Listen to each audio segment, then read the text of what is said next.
kehidupan kami, ya Bapak. Terus jam pembelajaran ini Bapak dari awal pertengahan hingga akhirnya kami serahkan ke dalam tangan kasih Tuhan. Di dalam dan demi nama Yesus Kristus kami berdoa, bersyukur, dan menyerahkan semuanya ke dalam tangan kasih Bapa di surga. Glory, glory, glory, haleluya, amin.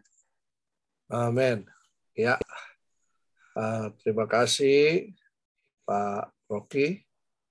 Hari ini kita akan melanjutkan pembelajaran kita minggu lalu tentang latar belakang perjanjian baru, ya, perkembangan perjanjian baru, dan kita sudah sampai di masa politik perjanjian baru. Ya, di situ kita sudah melihat ada beberapa nama kaisar, ya, dari Romawi yang memerintah pada waktu itu. Dan hari ini kita akan lanjutkan dengan keadaan sosial kemasyarakatan yang ada di perjanjian baru. Sebentar saya akan share screen.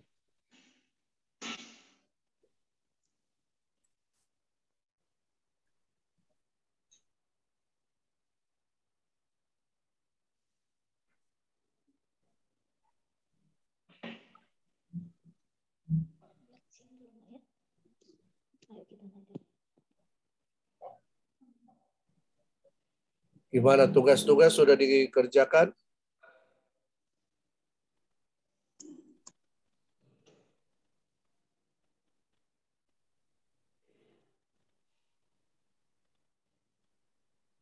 Ya, tugas membuat jurnal.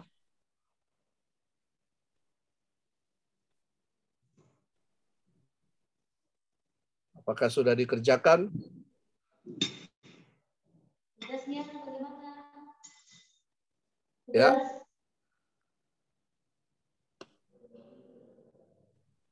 Halo.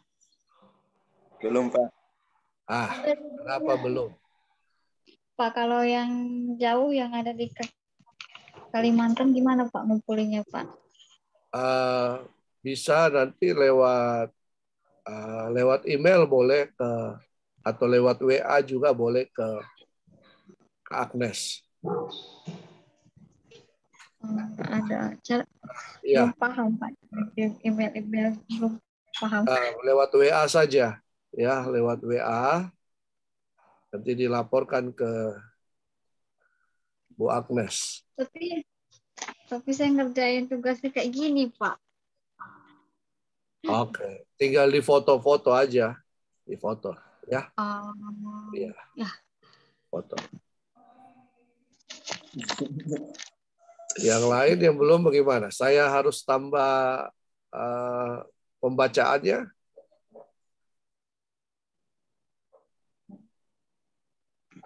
Saya harap ya kesempatan minggu ini sudah harus bisa terkumpul mengikuti semua, ya. Jadi berarti ada 35, ada 70 pasal dalam minggu ini, ya. Sampai minggu depan 70 pasal. Sampai hari Rabu minggu depan. Saya bilang makanya jangan dikumpul-kumpul. Kalau dikumpul-kumpul baru mau dikerjakan berat. Dicicil pagi, siang, malam, dicicil.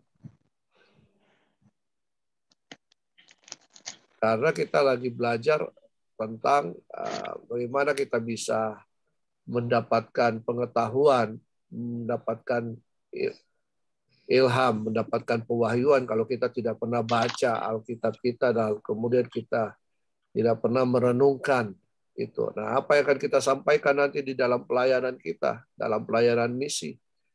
Ya, misi itu bukan hanya penginjilan, misi itu juga menyangkut pendidikan, membangun umat Tuhan, ya, apalagi di situ pengajaran, ya, itu juga misi. Ada misi sosial di dalamnya, ya, memberi makan juga itu misi, termasuk penginjilan juga. Ya, jadi misi itu luas, bukan hanya sekedar penginjilan biasa saja seperti itu, tapi misi itu mencakup semuanya.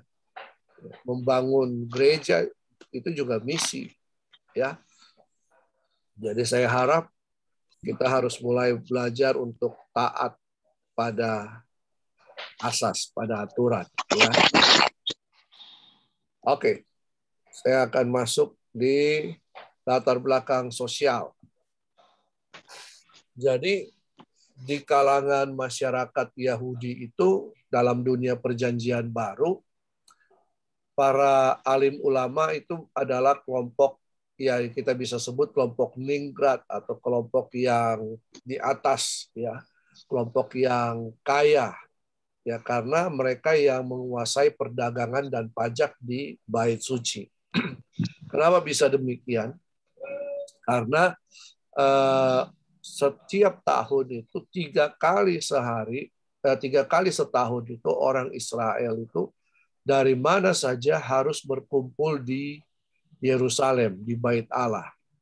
Nah, mereka harus mempersembahkan korban penebus salah, ya, korban keselamatan, dan itu kan korban-korban itu diwakili oleh lembu atau domba.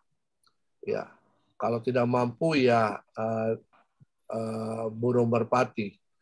Ya, nah jadi mereka tidak bisa membawa ternak mereka sendiri karena nanti sampai di sana itu akan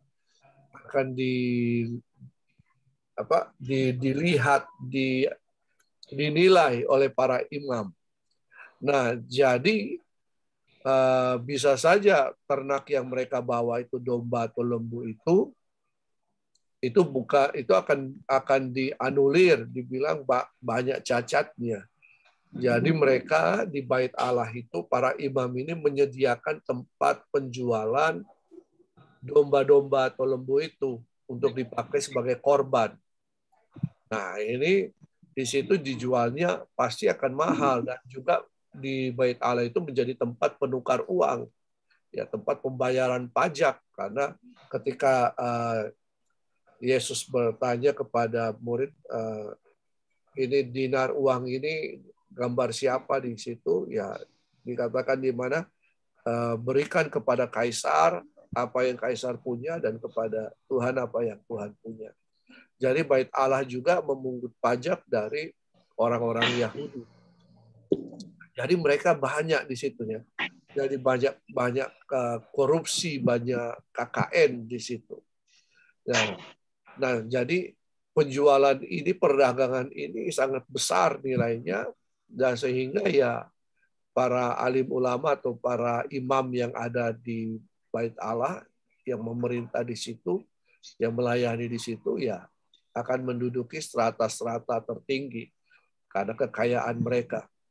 Nah, sedangkan kelompok mayoritas penduduk itu biasanya miskin.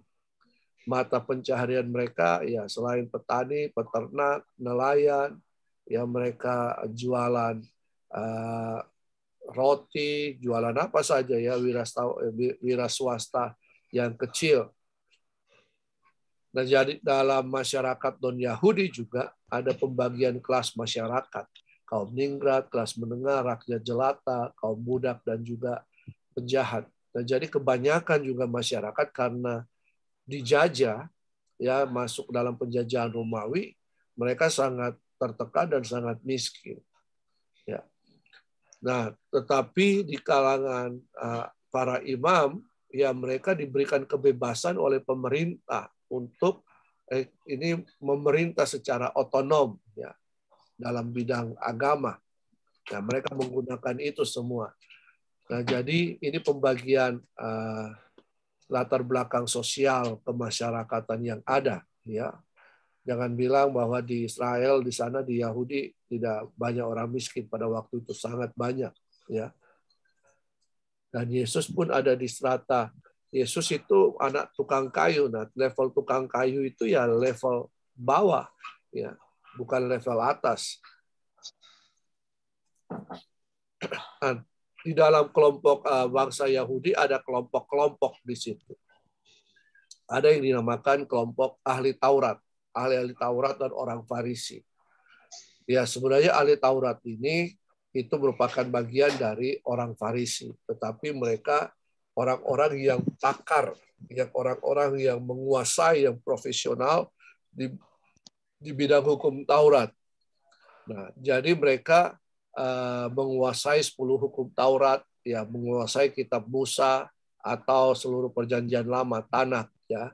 Torah, ya Torah itu kitab Musa, lalu kemudian kitab-kitab syair, dan kemudian kitab-kitab nabi-nabi, baik nabi-nabi besar maupun nabi-nabi kecil. Makanya di Tanakh, ya Torah, Nevi'im, dan Ketubim. Ya.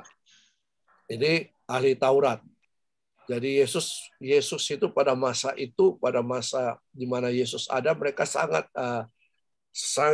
menentang Yesus, ya. Lalu kemudian orang Farisi. Orang Farisi itu berarti separatis. Kelompok ini dinamai karena mereka berpegang teguh pada Yudaisme secara eksklusif. Berarti kelompok ini sangat-sangat eksklusif dan mereka mau menjadi yang terutama dalam masyarakat. Sedangkan kata Farisi sebenarnya itu berasal dari bahasa Ibrani pares atau paras, ya, dalam bahasa Yunani, yang berarti disisihkan atau diasingkan atau dipisahkan. Dipisahkan dari masyarakat umum. Jadi kelompok ini itu kelompok yang memisahkan diri, yang mereka ingin mengkhususkan diri untuk membela kebenaran, membela Taurat. Jadi mereka ingin supaya semua orang, semua bangsa Yahudi ini melakukan Taurat itu secara baik, secara murni. Tetapi karena perkembangan politik, ya mereka akhirnya ya terjerat dalam kekuasaan. Nah, mereka sebenarnya memisahkan diri dari dunia kejahatan dan berusaha untuk menaati hukum lisan maupun tertulis secara mutlak sampai pada hal yang sekecil-kecilnya. Nah, Yesus itu ditolak karena mereka mengira bahwa Yesus itu ingin menghilangkan hukum Taurat. Padahal Yesus berkata, "Aku datang untuk menggenapi hukum Taurat." Jadi mereka tidak mau bahwa Yesus itu kemudian menghilangkan hukum Taurat. Jadi Yesus itu ditolak karena pengajaran Yesus itu bertentangan dengan apa yang dipahami oleh ahli-ahli Taurat dan orang Farisi. Misalnya mengenai Sabat, misalnya. Yesus tidak melarang para murid-murid untuk mengambil bulir-bulir gandum dan kemudian memakannya. Tetapi ahli Taurat menentang itu dan berkata bahwa pada hari Sabat kita tidak bisa melakukan apa-apa, kita hanya mengkhususkan diri untuk beribadah. Lalu Yesus berkata, seandainya kalau ada lembu yang masuk terjerat, apakah pada hari Taurat, apakah kita tidak bisa menolong lembu itu? Nah, ini menjadi pertentangan di sini. Sampai Yesus berkata bahwa anak manusia adalah Tuhan atas hari Sabat. Jadi mereka memegang teguh adat dan tradisi, memegang teguh hukum Taurat itu, ya, secara letterlek, ya. Apa yang tertulis itu yang dilakukan, ya. Walaupun misalnya gigi ganti gigi, mata ganti mata, yang mereka lakukan seperti itu. Dan mereka merasa bahwa mereka adalah pembela-pembela hukum Taurat ini. Ya, mereka yang ditugaskan untuk membela hukum Taurat ini. Lalu kemudian ada yang namanya orang Saduki. Kita baca ahli Taurat, orang Farisi, dan orang Saduki. Kaum Saduki ini, ya, kaum Saduki atau orang Saduki ini berasal dari Bani Sadok. Sadok ini adalah imam besar pada waktu zaman Musa, ya. Zaman Daud, ya, imam besar. Mereka berjumlah kecil tetapi sangat berpengaruh dalam pemerintahan. Kenapa? Karena anggota mereka adalah para imam di Bait Allah di Yerusalem. Ya, mereka hanya menerima kitab Pentateuk itu, ya, mereka terima, yang lain mereka tidak percaya. Jadi hanya 5 kitab Pentateuk. Apa itu kitab Pentateuk? Kejadian, Keluaran, Imamat, Bilangan, dan Ulangan. ya, apa yang ditulis oleh Musa. Mereka juga tidak percaya kepada kebangkitan, ya, dan hal-hal supranatural atau kehidupan sesudah kematian. Jadi mereka tidak percaya adanya surga atau neraka, dan mereka berpegang ketat pada tafsiran-tafsiran harafiah Taurat. Ya, secara harafiah mereka tidak. Jadi apa yang tertulis itu saja, ya, yang mereka percayai. Nah, jadi ini orang-orang Saduki. Jadi orang Saduki itu tidak percaya kepada kebangkitan. Yesus mengajarkan kebangkitan. Orang Farisi percaya, tetapi orang Saduki tidak percaya. Dan sering kali orang Farisi dan orang Saduki sebenarnya bertentangan.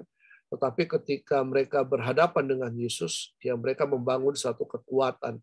Sehingga mereka membangun kekuatan politik, kesatuan untuk mengalahkan Yesus. Lalu ada yang disebut kaum Selot. Pernahkah kita baca bahwa ada murid Yesus yang juga dari kaum Selot? Ya. Kaum Selot ini adalah kaum yang nasionalis. Mereka itu ingin melepaskan diri dari penjajahan Romawi. Dan mereka percaya bahwa Allah atau Mesias itu adalah satu-satunya yang pemimpin mereka. Dan jadi kaum Selot ini sering melakukan pemberontakan untuk melawan pemerintahan Romawi. Nah, menurut kalian, Bapak Ibu yang ada di kelas ini, siapakah murid Yesus dari kaum Selot? Ada yang tahu? Ciri orang kaum Selot itu mereka selalu membawa pedang, membawa parang atau pedang. Ya, ciri mereka. Ya, Petrus adalah kaum Selot. Ya, itu. Jadi yang waktu di Taman Getsemani yang memotong telinga hamba imam besar itu, ya Petrus. Ya. Dan yang disalibkan di samping kiri kanan Yesus itu adalah kaum Selot, orang-orang Selot. Ya, jadi bukan penjahat-penjahat biasa. Mereka yang disalibkan itu bukan penjahat-penjahat biasa, tetapi pemberontak-pemberontak. Dan yang Yesus gantikan, ya, salibkan Yesus, bebaskan siapa? Barabas. Barabas itu kaum Selot, orang Selot. Ya, dia memimpin pemberontakan. Ya, jadi bagi orang Romawi, ya, itu penjahat terbesar itu adalah para pemberontak. Sehingga mereka, ya, hukuman yang paling berat ya disalib.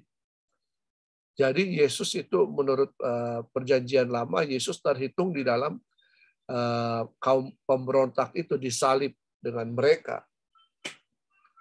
Nah, jadi kaum Selot ini adalah kaum nasionalis yang ingin melepaskan diri dari penjajahan Romawi. Ada kaum Eseni. Kaum Eseni. Kaum Eseni ini adalah komunitas kecil yang memelihara kitab suci. Jadi mereka itu yang menulis kembali, menggandakan kitab suci. Ya, kaum Eseni ini. Dan Yohanes juga disebutkan masuk dalam kaum Eseni ini. Ya, kaum Eseni ini itu merupakan terdiri dari kumpulan para pria, ya, yang mereka sebut juga sebagai imam-imam. Ya, saya sudah pernah sampai ke Gua Qumran, ya, di mana di situ tempat berkumpulnya mereka kaum Eseni. Ya, mereka itu mengkhususkan diri, mereka menyucikan diri, tidak mau melakukan dosa, dan mereka sungguh-sungguh hidup untuk mengabdikan diri bagi Tuhan lewat mencatat kembali atau menggandakan kitab-kitab suci. Ya, atau mereka juga diakui sebagai biarawan-biarawan Yahudi yang hidup membujang. Mereka hidup sederhana, Ya, mereka bekerja untuk memenuhi kehidupan mereka. Kelompok ini sangat eksklusif, ya.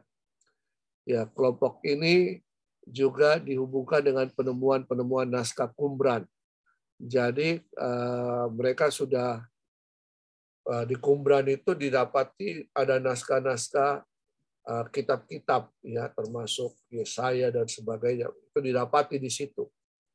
Nah, ditenggarai bahwa kelompok ini merupakan yang menyimpan naskah Qumran itu ketika terjadi serangan dari bangsa-bangsa lain.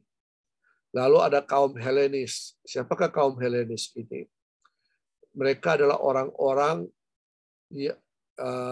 keturunan Yahudi, tetapi mengadopsi kebudayaan dan bahasa Yunani.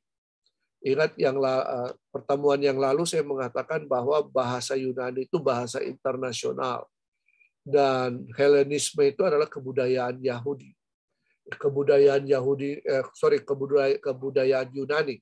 Kebudayaan Yunani ini sungguh-sungguh menyebar, menyebar ke segala bangsa. Olimpiade itu juga merupakan kebudayaan dari Yunani, ya. Dan filsafat-filsafat Yunani pada waktu itu berkembang dengan luar biasa, ya. Dan di mana Yesus hidup 2,5 tahun awal itu, dia melayani di 2,5 tahun sebelum dia meninggal itu, maka itu merupakan daerah bangsa-bangsa, daerah perdagangan di situ. Dan perjanjian baru itu ditulis dalam bahasa Yunani. Jadi kaum Helenis ini adalah kaum yang telah mengadopsi kebudayaan dan bahasa Yunani dan tidak lagi mengikuti tradisi dan adat istiadat Yahudi, ya, kecuali ya mereka percaya kepada satu Allah, monoteis, ya. Shema Yisrael Adonai Eloheinu Adonai Echad. Dengarkanlah hai Israel, Tuhan Allahmu, Tuhan Allah itu Esa. Ya. Itu kaum Helenis. Oke, latar belakang ekonomi. Jadi keadaan daerah itu, daerah Israel itu disebut daerah bulan sabit, daerah bulan sabit. Saya lupa mengambil gambarnya. Daerah bulan sabit. Daerah bulan sabit ini daerah yang sangat subur. Itu diapit oleh Sungai Nil, Sungai Efrat, ya, Sungai Tigris, daerah yang sangat subur. Itu daerah bulan sabit. Nah, jadi pertanian itu menjadi sumber utama. Kalau ada kesempatan pergi ke Israel, maka kita bisa melihat di situ perbedaan. Kalau masuk antara Mesir dan Yordania, Israel itu di tengah-tengah. Biasanya para turis itu yang berziarah ke Israel masuk lewat Mesir. Kalau di Mesir itu tandus, kering, ya. Tapi ketika masuk menyeberang ke Israel, wah, dilihat hijau, bagus, ya di sana. Tapi kemudian ketika keluar lagi ke Yordan untuk ke airportnya, itu daerah tandus lagi, daerah yang kering lagi. Memang Israel ini, daerah ini diberkati oleh Tuhan. Ya, pada waktu itu industri belum berkembang, jadi untuk menghasilkan, masyarakat itu menghasilkan kebutuhan sehari-hari. Mereka membuat tembikar bejana, mereka membuat kain linen, ya, mereka membuat keramik untuk rumah tangga, dan barang-barang mahal itu diimpor dari negara-negara lain. Ya, karena di Tel Aviv itu daerah pantai, daerah pelabuhan, jadi bisa masuk. Ya, mereka bisa mengimpor dari mana saja. Dan Israel itu salah satu jalur itu merupakan jalur perdagangan. Ya. Jadi jalur sutra lewat di situ juga. Jadi perdagangan itu sungguh melewati daerah itu. Oke. Mata uang yang berlaku adalah mata uang logam, ya, dinar atau denarius, dan juga uang emas atau pound, ya. Itu mata uang yang berlaku. Tetapi setiap provinsi yang dikuasai oleh Romawi, ini diizinkan untuk mencetak uang sendiri. Jadi tidak heran ya sehingga ada perbedaan mata-mata uang ya yang ada, perbedaan koin-koin yang ada. Dan juga pada waktu itu usaha pinjam meminjam ya kayak kita koperasi simpan pinjam, usaha pinjam meminjam rentenir juga pada waktu itu sangat populer. Penarik pajak pada waktu itu sangat kaya. Kenapa? Karena mereka menarik lebih daripada apa yang ditetapkan. Jadi kalau misalnya disuruh tarik pajak 1, mereka sampai 5 sampai 6 kali lipat yang mereka tarik. Jadi Matius itu, Sakeus itu tukang pajak, ya. Ya. Tapi akhirnya Sakeus bertemu Yesus dan dia bertobat. Nah, oke, arus perjalanan pada waktu itu sangat lancar, ya, karena ada sistem jalan raya yang sangat baik. Jadi Romawi itu membangun jalan untuk menghubungkan kota-kota atau daerah-daerah jajahan dengan ibu kota. Ya, karena memang daerah jajahannya itu sangat-sangat luas, terbentang luas. Jadi mereka harus membangun sebuah sistem jalan raya yang bisa menghubungkan satu dengan yang lain, nah, supaya tidak ada kendala. Tapi memang transportasi pada waktu itu ya kalau bukan pakai kaki, ya keledai, ya kereta atau kuda, ya atau onta, ya seperti itu. Nah, arus perdagangan, ya perdagangan dari dalam dan ke luar negeri dilakukan lewat laut. Ya, pelabuhan Alexandria. Jadi ada namanya pelabuhan Alexandria. Kalau kita lihat di peta itu di Alexandria itu banyak universitas-universitas dan banyak orang-orang Yahudi yang pintar-pintar menjadi profesor di situ. Salah satunya adalah Philo, ya, seorang ahli filsafat di situ. Nah, banyak kapal-kapal besar berlayar di sini. Jadi hasil perdagangan yang banyak didatangkan lewat adalah biji-bijian. Ingat kisah ketika Salomo ingin membangun bait Allah dan istananya. Ya, mereka membawa banyak emas lewat kapal-kapal yang ada, terus membawa kayu-kayu kayu-kayu ya untuk membangun itu ya lewat laut ya. Nah, memang arus perdagangan pada waktu itu sungguh bagus. Oke, sampai sini ada yang ingin ditanyakan, silakan. Sebelum saya lanjut di latar belakang kebudayaan.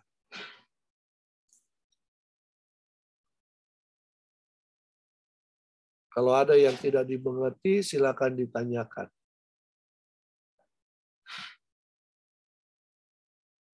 Ada yang ingin bertanya?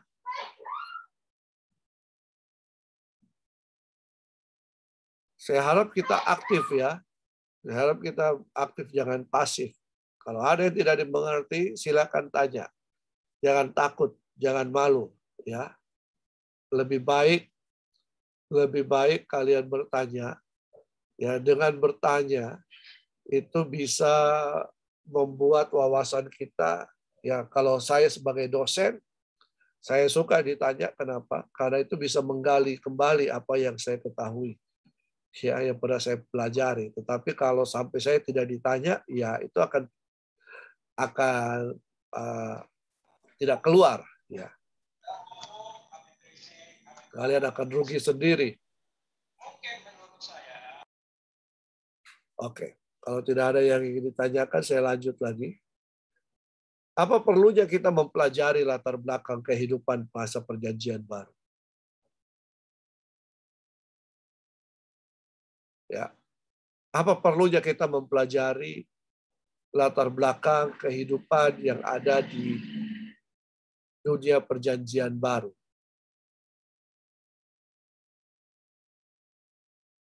Ayo, ada yang bisa jawab? Silakan.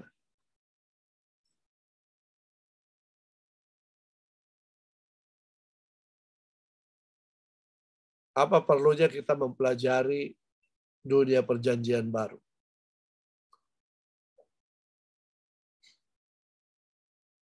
Ada yang bisa jawab?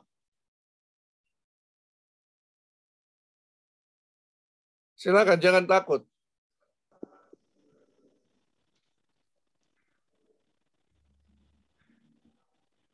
Silakan. Kenapa kita harus mempelajari dunia perjanjian baru? Apa ini tidak penting? Ya. Tidak masalah. Silakan. Apa saja yang bisa dijawab, silakan. Ya, supaya kita bisa mempelajari dan mengetahui jejak-jejak Yesus Kristus, Pak. Oke. Supaya kita tahu jejak-jejak Yesus Kristus. Baik. Thank you, Pak Obed. Ada lagi yang lain, silakan. Jangan takut-takut.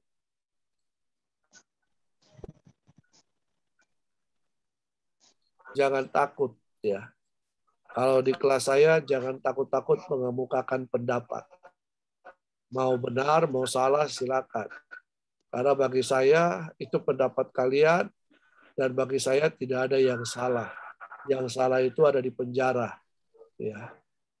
Jadi bagi saya, itulah pemahaman yang kita tahu. Ya. Kalau kalian mengungkapkan sesuatu, ya itulah pemahaman kalian. Ya. Tidak masalah. Jadi bagi Pak Obed, pemahamannya dia bahwa kita mempelajari dunia perjanjian baru supaya kita mengetahui jejak-jejak dari Tuhan Yesus. Ada lagi yang lain? Silakan.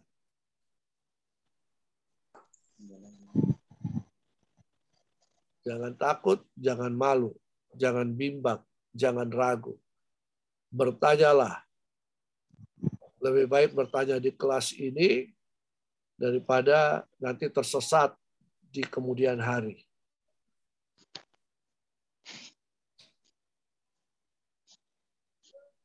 Dan bagi saya jika ada yang bertanya, bagi saya, pertama, saya tidak akan menganggap dia menguji dosen. Karena banyak dosen atau pengajar ketika ditanya beranggapan saya diuji oleh mahasiswa saya. Tidak. Ya. Saya tahu bahwa mungkin ada yang belum tahu. Atau yang kedua, ada yang mau bertanya hanya untuk meneguhkan apa yang dipikirkan oleh dia. Jadi bagi saya bukan hal menguji dosen atau sesuatu yang salah, tidak, ya. Kelas saya mungkin agak berbeda dengan yang lain. Oke, kalau begitu kita masuk di latar belakang kebudayaan. Jadi di bawah pemerintahan Kaisar Agustus, kesusastraan itu puisi, sajak, drama, ya itu kesusastraan Romawi itu dibangkitkan lagi. Jadi ada drama-drama dan cerita-cerita mitos Yunani yang kemudian di situ kita ya ditulis kembali dan kemudian dipentaskan, ya sehingga kebudayaan ini terus berkembang dan maju. Nah, dari sisi ilmu pengetahuan, ya pada waktu itu sudah dikenal ilmu alam yang sederhana. Dikenal juga ilmu pengobatan umum, ya ilmu bahasa dan pidato, ya karena pada waktu itu membangkitkan semangat nasionalisme apa itu lewat pidato. Nah, pada waktu itu juga berkembang seni dan ilmu arsitektur.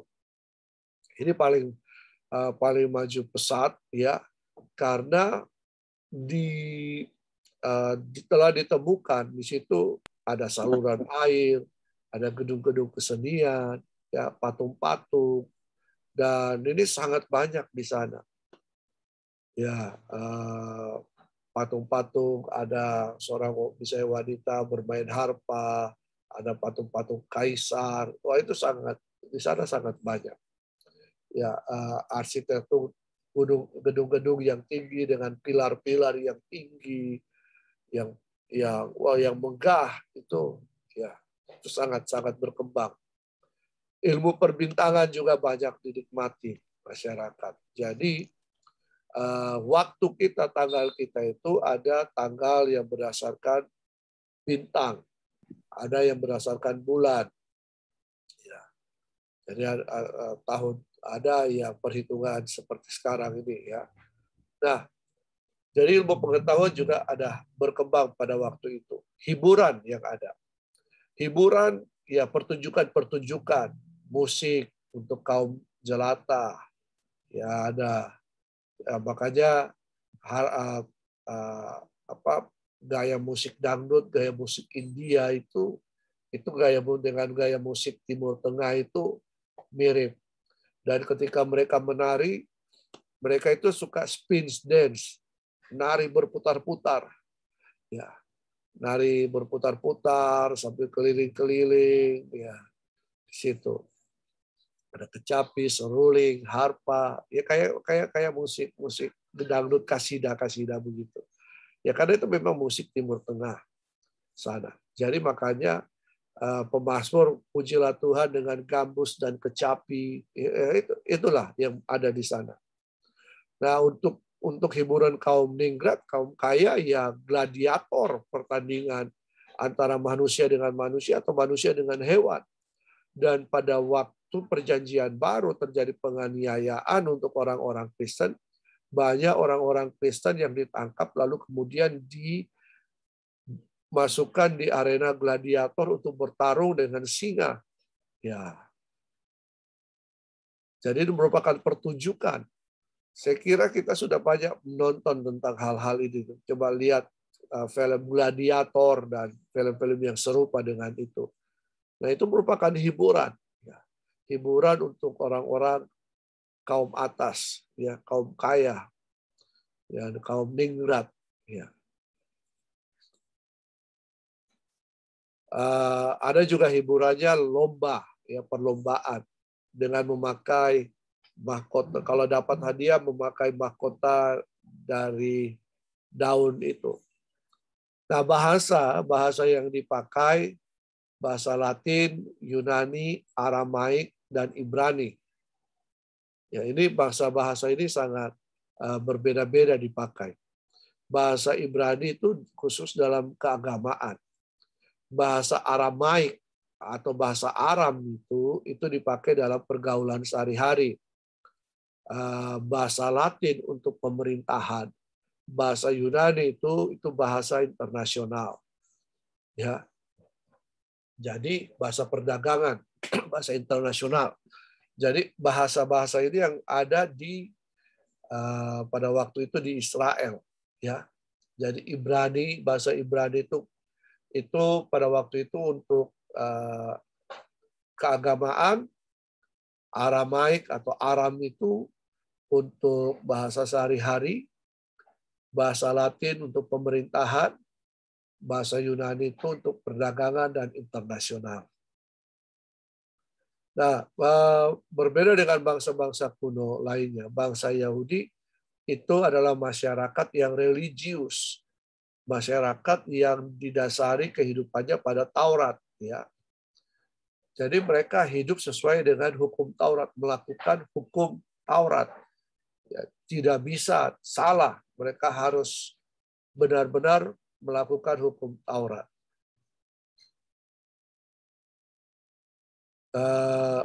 Ya, kalau bangsa-bangsa lain mempunyai koleksi sastra yang lebih besar, lebih bervariasi, tapi di Israel tidak.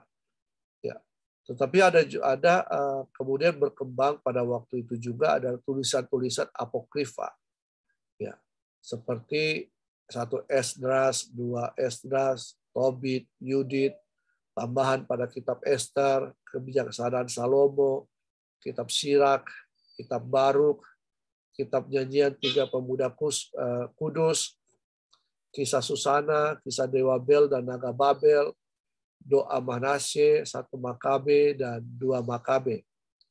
Nah, ini buku-buku ini yang dulu diusulkan pada waktu kanonisasi Alkitab, tapi kemudian ditolak. Tapi kemudian setelah abad pertengahan, abad pencerahan, kemudian ini dimasukkan kembali dalam Alkitab Katolik. Ya. Sistem pendidikan.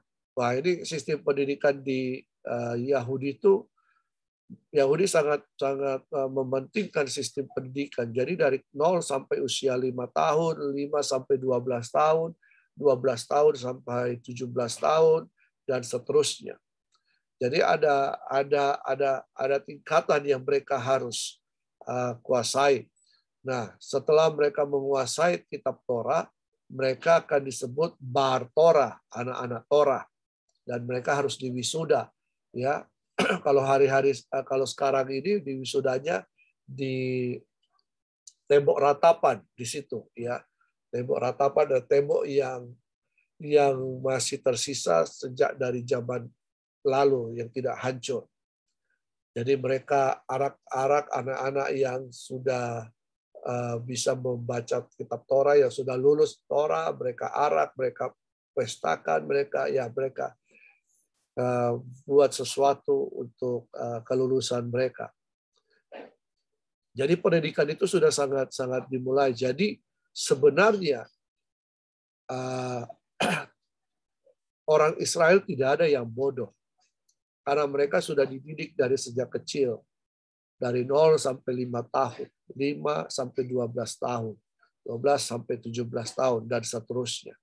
Nah, ketika mereka sudah menyelesaikan jenjang ini sampai 17 tahun, maka mereka akan diambil oleh para imam besar, ya, para imam-imam, para guru-guru besar untuk dididik secara pribadi. Ya, makanya Paulus itu jadi murid Gamaliel. Dan nanti pada usia 30 tahun baru mereka bisa tampil di depan umum. Jadi kenapa Yesus tampil di depan umum pada usia 30 tahun? Ya karena begitulah sistem yang ada. Ya, mereka tidak bisa tampil di bawah 30 tahun. Tidak bisa mengajar setelah di bawah usia 30 tahun. Karena usia 30 tahun itu dianggap usia yang sudah matang. Jadi selama itu mereka masih belajar. Nah, apakah Yesus tidak mengikuti tradisi Yahudi dalam sistem pendidikan? Ikut. Ya, dia ikut.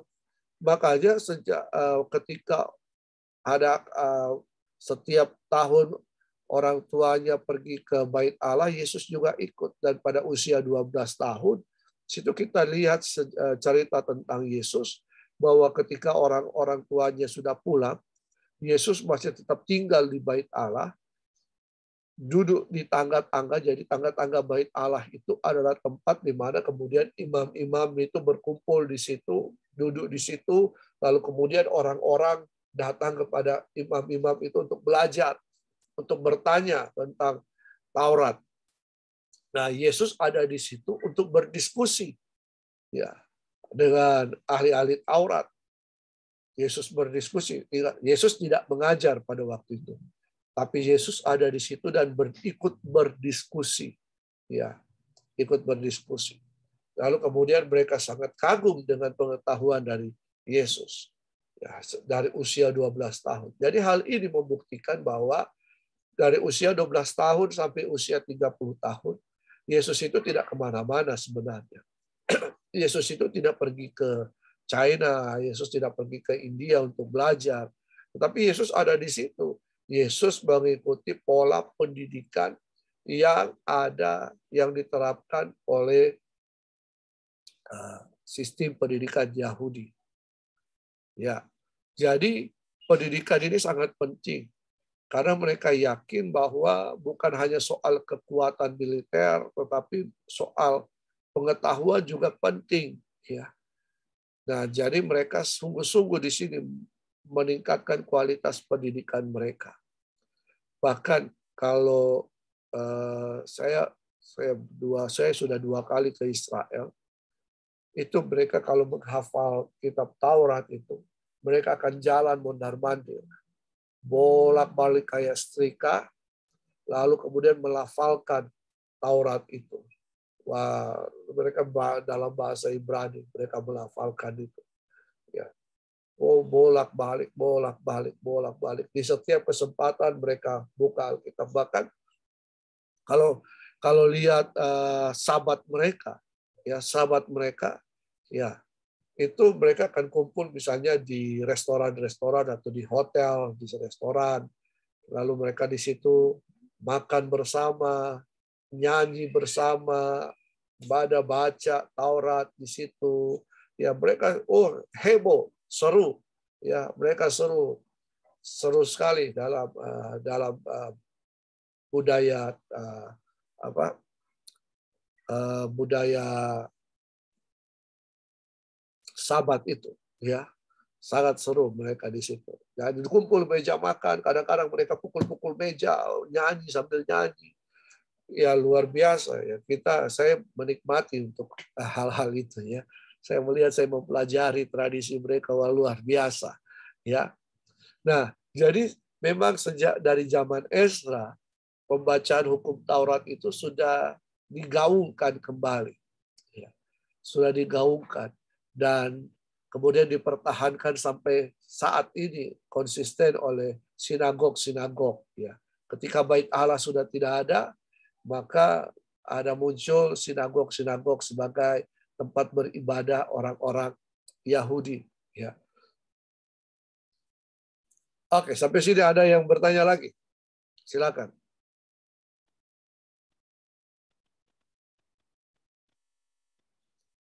Jadi jangan salah, Petrus dan murid-murid Yesus yang lain, mereka juga orang terpelajar sebenarnya, bukan orang yang bodoh. Mereka orang terpelajar. Tetapi mereka tidak sampai pada jenjang yang lebih tinggi lagi. Jenjang yang lebih tinggi kayak misalnya kita sudah selesai SMA, lalu kita masuk kuliah. Nah, ketika mereka juga sudah sampai di jenjang seperti tingkat SMA itu, mereka masuk di kuliah,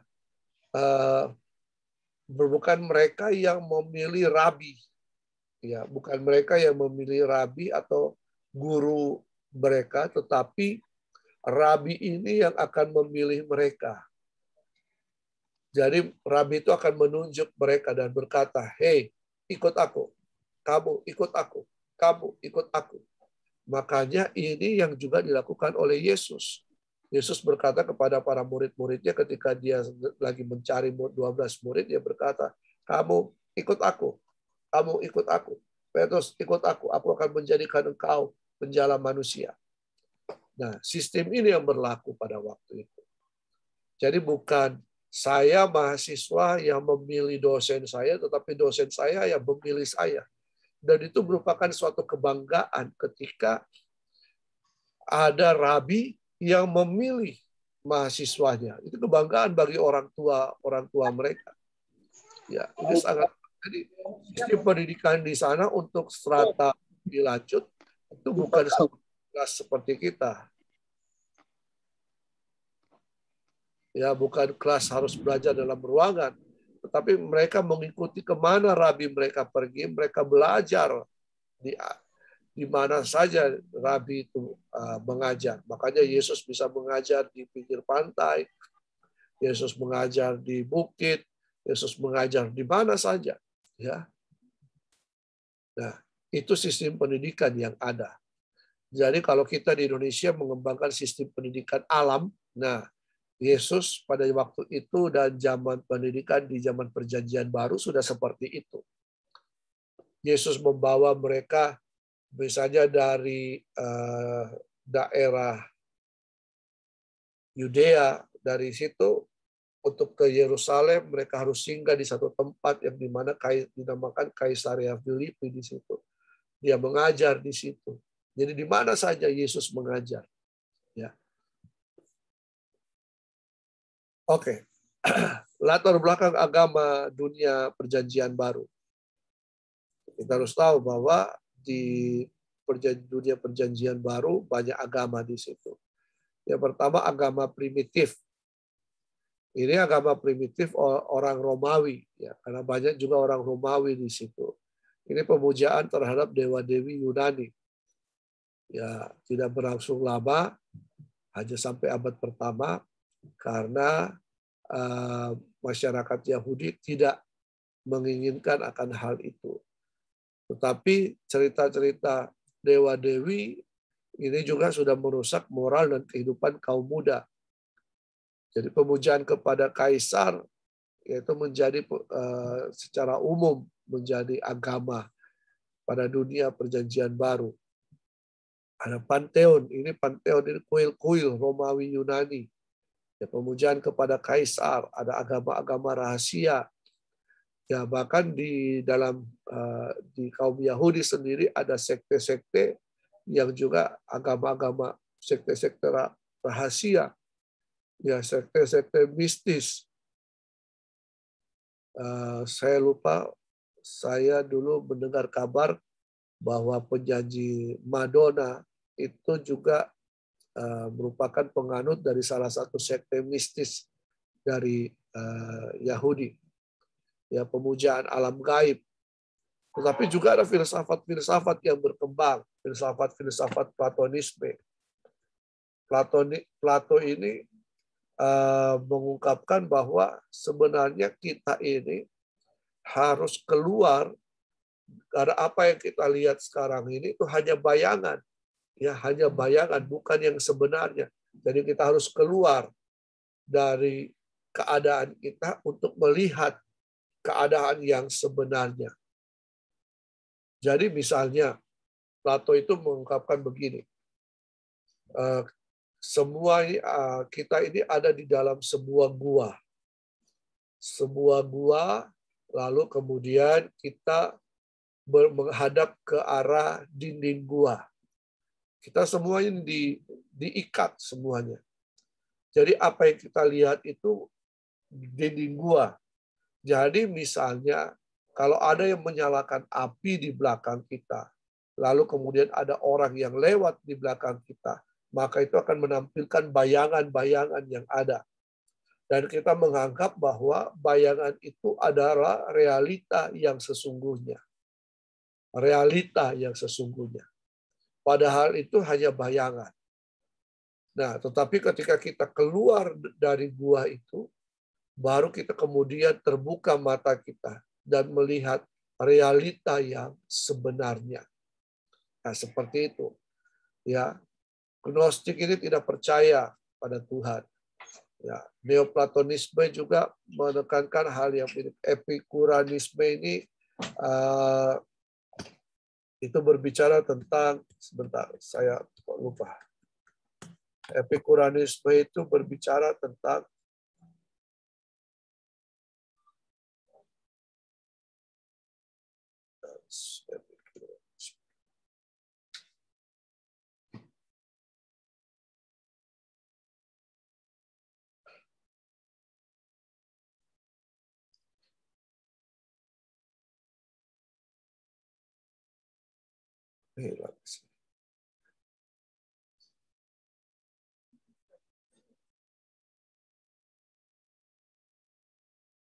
kalau Stoicism itu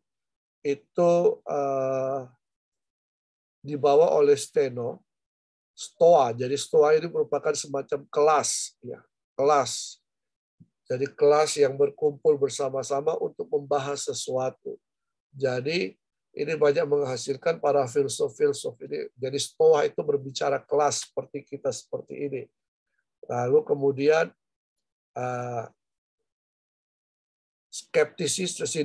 sinis itu ya bersikap sinis terhadap apa yang ada. Skeptis itu kita ya bersikap skeptis. Nah, Epikurisme itu mengatakan bahwa segala-galanya itu terdiri dari atom-atom yang senantiasa bergerak dan secara kebetulan itu bertubrukan dengan satu dengan yang lain. Jadi manusia itu bisa hidup bahagia jika mengikuti keteraturan yang ada, ya. Jadi mengikuti susunan dunia ini. Dan kalau kita memuja dewa-dewa, ya dewa-dewa itu tidak akan mempengaruhi kehidupan kita. Yang penting kebahagiaan itu adalah kita mengikuti keteraturan yang ada di dalam dunia ini. Tetapi terlalu banyak kesenangan itu akan menggelisahkan kehidupan kita. Nah, filsafat-filsafat ini itu yang berkembang pada dunia perjanjian baru. Bahkan filsafat-filsafat ini sangat ya itu masuk ke dalam seluruh lapisan di masyarakat atau perjanjian baru ini. Ya, sehingga Paulus menuliskan kepada Timotius, jangan kita tertawan oleh filsafat-filsafat, oleh dongeng-dongeng nenek moyang. Ya, seperti itu. Nah, lalu kemudian ada agama Yudaisme. Ya, bangsa Yahudi dan agama Yudaisme ini merupakan satu kesatuan seperti dua sisi mata koin yang tidak dapat dipisahkan. Jadi Yudaisme, kekristenan, Muslim ini hampir berasal dari akar yang sama. Jadi kekristenan itu merupakan sekte yang keluar dari Yudaisme. Nah, sekarang orang Kristen ingin kembali lagi kepada Yudaisme, sehingga ada satu aliran lagi pergerakan di Papua. Kalau kita lihat, mereka ingin kembali lagi kepada leluhur, katanya Israel, karena Papua itu merupakan suku yang terhilang. Ya, termasuk Ambon juga mengatakan bahwa mereka adalah suku yang terhilang.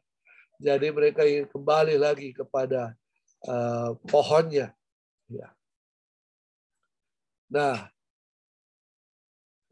apa bedanya Yudaisme dengan kekristenan? Yudaisme tidak percaya Yesus sebagai Mesias. Kita mempercayai bahwa Yesus adalah Mesias. Nah, ini dia. Sehingga dari sini keluar pengajaran tentang Tritunggal itu. Ya. Kenapa? Karena satu sisi kita orang Kristen mengakui Allah kita satu, tetapi satu sisi kita juga percaya bahwa Yesus itu Tuhan. Sedangkan Yudaisme mengatakan bahwa Allah itu satu. Yesus itu bukan Mesias. Karena mereka menolak Yesus sebagai Mesias. Jadi Yudaisme itu sangat berperan penting di dalam dunia perjanjian baru. Kita kekristenan itu lahir dari sana. Semua penulis-penulis, hampir semua penulis-penulis perjanjian baru adalah orang-orang Yahudi. Mempunyai latar belakang agama Yudaisme, tetapi yang mempercayai Yesus. Ya. Karena itu, untuk memahami tulisan-tulisan perjanjian baru, jadi kita juga harus mengerti tentang, nah ini dunia atau bangsa Yahudi, agama Yahudi, dan dunia perjanjian baru pada yang ada pada waktu itu. Nah, Yudaisme ini itu berdiaspora, ya, menyebar karena tekanan, yaitu sejak tahun 734 sebelum Masehi, ketika orang Yahudi dibuang keluar, ditawan, ya, ditawan, ada ke Babel, ada ke Media Persia, ditawan pada waktu itu. Jadi ketika ditawan ini kan mereka dibawa keluar. Mereka berhadapan dengan budaya-budaya yang ada di luar yang bukan monoteis. Ya, mereka diperhadapkan dengan penyembahan kepada patung-patung, ya, kepada dewa-dewa. Nah, justru disinilah mereka diperhadapkan. Mereka kemudian membangun kehidupan untuk setia kepada Taurat. Walaupun kesusahannya besar, mereka beribadah menaati hukum Taurat. Walaupun sebagian ada yang kepincut dengan tradisi budaya yang ada. Tapi ini merupakan siklus bagi orang Israel. Dan ini merupakan pelajaran bagi kita. Ketika orang Israel ini ditekan, ditawan, bangsa Filistin dan bangsa-bangsa lain menekan orang Israel, menawan mereka, mereka kesusahan, mereka mencari Tuhan. Lalu kemudian Tuhan menolong mereka. Tapi ketika mereka mulai hidup tenang, mulai hidup aman, mereka hidup makmur, mereka melupakan Tuhan. Mereka mencari dewa-dewa yang lain, ilah-ilah yang lain, beribadah kepada ilah-ilah yang lain. Lalu kemudian kesusahan datang lagi. Mereka cari Tuhan, makmur lagi, mereka lupa Tuhan. Mereka ketika ditindas lagi, mereka cari Tuhan. Nah, itulah kehidupan orang Kristen juga kan seperti itu. Ini gambaran kita. Pelopor gerakan ini, ya gerakan bagaimana supaya Taurat itu mulai kembali diimani oleh orang-orang Yahudi, dipelopori oleh Ezra. Dia yang mengetuai badan ini. Jadi ketika orang-orang Israel ditawan di Puri Susan di sana, lalu kemudian Ezra ini ahli kitab, dia kembali lagi ke Israel, ke Yerusalem, lalu kemudian dia memperbaharui ibadah orang Israel, dia mulai membacakan kitab Taurat, lalu kemudian Nehemia datang membangun kembali ya bait Allah, membangun kembali tembok-tembok yang telah runtuh.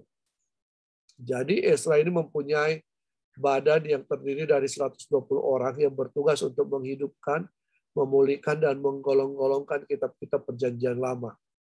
Lalu kemudian badan ini akhirnya diganti dengan menjadi Dewan Sanhedrin. Nanti sebentar saya akan jelaskan. Siapa sih Sanhedrin ini? Nah, pusat ibadah Yahudi di Yerusalem itu di Bait Allah. Ya, di situ. Jadi semua orang Yahudi dari mana saja 1 tahun 3 kali mereka harus berkumpul di Bait Allah. Ya, di situ mereka membayar perpuluhan, mereka membayar pajak, di situ mereka mempersembahkan korban bakaran, di situ mereka beribadah. Ya. Jadi ketika mereka sudah dibuang ke Babel, ke Media Persia, mereka ditawan, ya Yerusalem dihancurkan. Nah, jadi ada upaya untuk mengganti ibadah mereka. Tetapi Ezra kemudian menggiatkan kembali tentang ibadah itu, hukum Taurat itu. Lalu kemudian Bait Allah dibangun kembali, ya sampai masa Yesus di situ. Lalu setelah tahun 70 Masehi, Kaisar Titus dan semua itu menghancurkan kembali Bait Allah. Jadi ketika Bait Allah itu hancur dan kemudian orang Israel kemudian terserak lagi, mereka membangun sinagoge. Ya, sinagog itu merupakan tempat-tempat ibadah untuk memenuhi kebutuhan rohani mereka. Di mana di kota-kota ada orang Yahudi. Di Indonesia ada sinagog, ada. Di mana di Surabaya. Kalau tidak salah ada di Manado juga, tapi ada di Surabaya. Surabaya itu sudah lama. Apa itu sinagog? Ya, sinagog ini merupakan tempat ibadah dan berperan penting dalam melestarikan agama dan budaya Yahudi yang sangat besar. Jadi di sinagog ini Yudaisme itu bertumbuh dan mengalami kedewasaan. Yesus itu berkhotbah pada waktu itu, ya itu di sinagog. Ya, Yesus itu berkhotbah pada waktu itu di sinagog. Nah, di setiap kota besar di mana ada orang Yahudi, di situ ada sinagog. Jadi sinagog itu menjadi balai sosial. Jadi di mana tempat berkumpul orang Yahudi tiap minggu, mereka belajar tentang tradisi dan agama Yudaisme di situ. Dan pemimpin sinagog itu disebut kepala rumah ibadah. Kepala rumah ibadah yang diangkat dari penatua-penatua yang ada. Dan tugasnya memimpin kebaktian. Jadi tugasnya juga menjadi hakim, penengah dalam suatu perkara. dan juga menyambut, memperkenalkan pengunjung pada jemaat pada waktu ibadah. Penjaga sinagog itu disebut Hasan. Ya, tadi ada pemimpin sinagog, ada penjaga sinagog, ini seperti koster mungkin ya. Tugasnya menjaga dan memelihara bangunan dan juga harta benda yang ada di sinagog. Kalau di Bait Allah ini tugas para imam, ya, orang-orang Lewi. Nah, dalam sinagog ada lemari menyimpan gulungan Taurat, ada podium. Jadi ketika itu Yesus diberikan lembaran dan kemudian dibuka, ternyata Yesus itu membacakan kitab Nabi Yesaya. Roh Tuhan Allah ada padaku. Ya. Dan sebuah meja untuk meletakkan kitab suci yang sedang dibaca. Juga lampu dan bangku serta kursi duduk jemaat. Bentuk ibadah dalam sinagog ya dilakukan kebaktian. Ya, apakah ibadah di sinagog seperti apa? Mereka membaca pengakuan iman Yahudi yang disebut dengan Shema. Ya, lalu kemudian ada puji-pujian yang tadi Shema Israel, Adonai Elohenu, Adonai Echad. Itu Shema, pengakuan iman. Ya.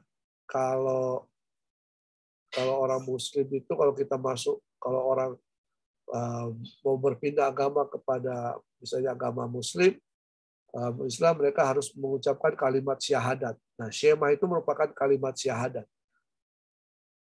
Ada pembacaan doa, ada juga pembacaan doa pribadi oleh jemaat dalam hati. Ada pembacaan kitab suci, ya, Taurat, Pentateuk, ya, dan juga kitab nabi-nabi. Kemudian diikuti dengan khotbah. Lalu kemudian ibadah itu atau kebaktian itu diakhiri dengan berkat yang dilakukan oleh imam. Nah, tata cara ibadah sinagog ini juga diikuti oleh gereja abad pertama. Kalau kita sekarang kan biasanya pengakuan iman itu dibaca pada akhir mau menjelang akhir ibadah. Nah, yang terakhir dalam pelajaran kita, tadi saya bilang tentang Sanhedrin. Sanhedrin ini sangat berperan sekali untuk memutuskan Yesus harus disalib. Ya. Dan Paulus itu merupakan anggota yang ke-5.000. Ya, anggota yang ke-5.000 dari Sanhedrin. Paulus juga anggota Sanhedrin. Sanhedrin adalah mahkamah agama atau disebut majelis tua-tua atau dewan para pemimpin. Jadi lembaga ini diawasi oleh Herodes dan juga diwakil pemerintahan Romawi. Lembaga ini beranggotakan 71 orang. Imam besar yang sebagai ketua. Ya. Dan kemudian ada 70 orang lagi dari keluarga-keluarga imam yang ternama. Jadi keanggotaan Sanhedrin ini terdiri dari 71 itu di breakdown. Ya, satu orang itu imam besar sebagai pemimpin. Lalu 24 golongan imam yang mewakili imam dari kalangan atas atau imam-imam kepala. Lalu kemudian ada 24 orang kaum awam atau tua-tua kaum awam, tua-tua kaum, ya. Ini berasal dari kaum terkemuka di Yerusalem. Di dalam Wahyu ke-24 tua-tua itu tersungkur. Itu. Lalu kemudian ada 22 orang dari yang mewakili ahli kitab Taurat atau orang-orang Farisi. 22 orang ini ahli dalam menafsirkan hukum Taurat yang berkenaan dengan urusan sipil dan agama. Ya, saya kira untuk pengantar perjanjian baru untuk hari ini kita bisa sampai di sini ya di Sanhedrin ini. Ada pertanyaan?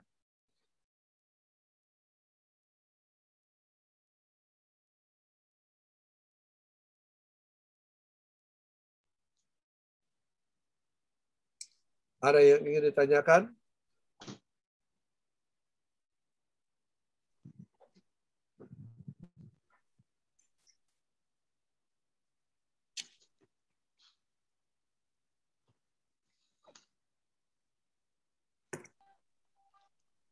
Sangat jelas Pak Pendeta dengan tadi yang dijelaskan dengan Pak Pendeta itu. Jadi lengkap sekali Pak Pendeta, saya cermati. Oke, terima kasih. Oke, kalau tidak ada lagi, kita akhiri dulu perjanjian baru. Kita akan sambung dengan sejarah. Kita akan break selama 5 menit ya. 5 menit, siapa tahu ada yang mau ke toilet atau mau ambil minum, santai saja di dalam kelas saya. Ya, jangan terlalu takut, terlalu tegang. Santai, bisa bawa snack, bisa ambil air minum, ya. Silakan. Kita akan break dulu ya, 5 menit.